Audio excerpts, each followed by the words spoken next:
positives. Quelles sont les vérités qui t'ont troublé? Quelles sont les vérités qui t'ont ôté le sommeil? On a dit, you shall know the truth and the truth shall trouble you and the truth shall set you free. Mais on a enlevé le mot trouble. C'est pourquoi 90% des gens aiment écouter la vérité qui fait seulement rire. Ils aiment, non seulement les gens n'aiment pas la vérité, mais la vérité qu'ils aiment, c'est la vérité qui les font rire. Toute vérité que tu vas entendre et qui ne va pas troubler un peu ton sommeil, qui ne va pas, si tu dormais à 21h, si tu apprends la vérité, ce jour-là même, tu vas dormir à 24h ou du moins à 1h du matin. C'est pourquoi, moi je viens ici vous poser 3 grandes questions. Et ces grandes questions, je suis sûr et certain que ce sont des questions qui vont changer votre vie, ce sont des questions qui vont vraiment vous libérer. Et si tu réponds de façon positive, c'est-à-dire oui à ces 3 questions, tu es sur la bonne voie. Mais s'il y a un seul non ici, tu as du boulot. Donc moi, je vais vous poser 3 grandes questions qui ont changé ma vie. Et si vous répondez vraiment à ces 3 grandes questions, il faut noter également et répondre étape par étape à ces 3 grandes questions. Et si c'est non, je suis vraiment désolé. Ça veut tout simplement dire que dans la milliseconde, je n'ai pas dit dans la seconde qui suit, dans la milliseconde qui suit, tu dois prendre des décisions capitales, des vraies décisions, parce que pour changer de vie, pour changer le cours de ton destin, ça commence par la lettre D qui s'appelle Decision. On parle de Decision, Determination, la décision, la détermination et le dévouement. Est-ce que tu es décidé? Est-ce que tu es déterminé? Est-ce que tu es dévoué? Parce que plusieurs personnes vont toujours chanter qu'ils veulent réussir, mais la prise de décision est la chose la plus souvent et qui tarde. Voici les 3 grandes questions. Numéro 1, tout le monde dit qu'ils veulent réussir. Je vous ai bien écouté, je vous ai bien entendu. Je reçois des milliers de messages, des commentaires et tout. Mais voici des questions qu'il faut répondre pour qu'on puisse vraiment marcher ensemble, pour te libérer vraiment et ne pas être en train de pratiquer de l'hypocrisie dans ta propre vie sans savoir. Parce que quand on dit que l'hypocrisie est une chose dangereuse, laissez-moi vous dire que vous pouvez être en train de faire de l'hypocrisie dans votre vie sans savoir que vous êtes le maître même de l'hypocrisie. Vous ne savez pas souvent que vous êtes un professeur en hypocrisie. C'est de façon inconsciente que vous pouvez être en train de pratiquer l'hypocrisie sans savoir que ceux qui voient clair savent que vous êtes dans l'hypocrisie. Mais qui va venir vous dire, monsieur ou madame, vous êtes dans l'hypocrisie? Vous allez me dire, quoi? Moi, j'ai fait de l'hypocrisie. Non, je suis clair avec moi-même.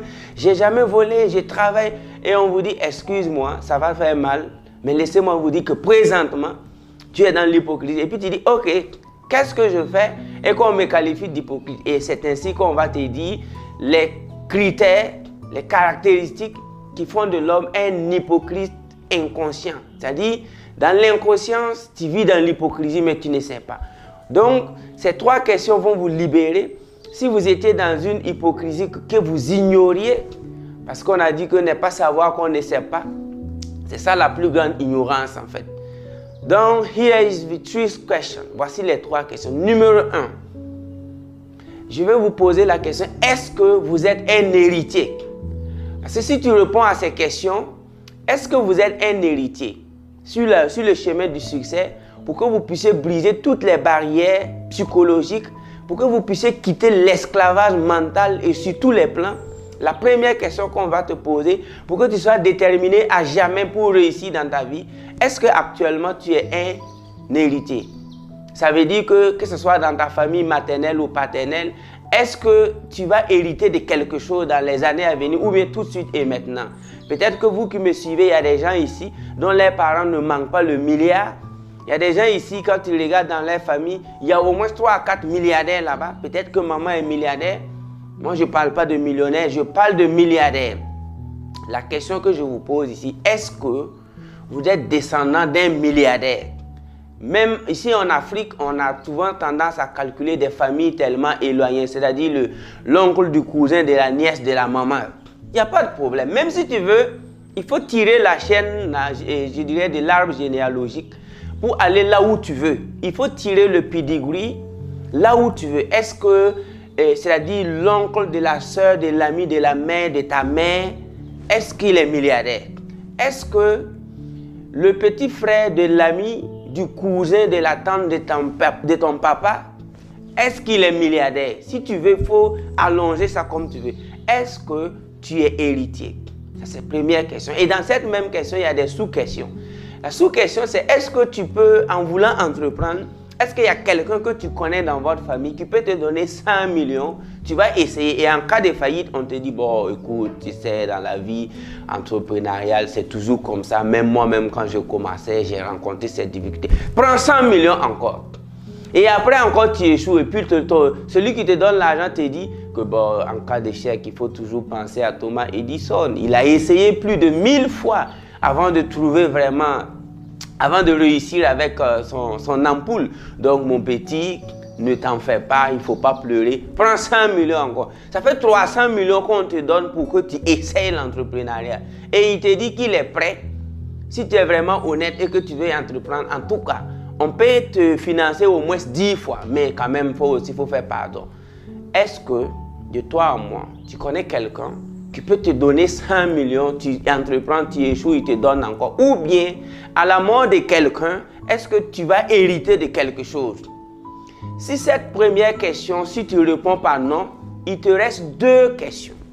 Il te reste 2 questions, mon ami. Donc, on va avancer.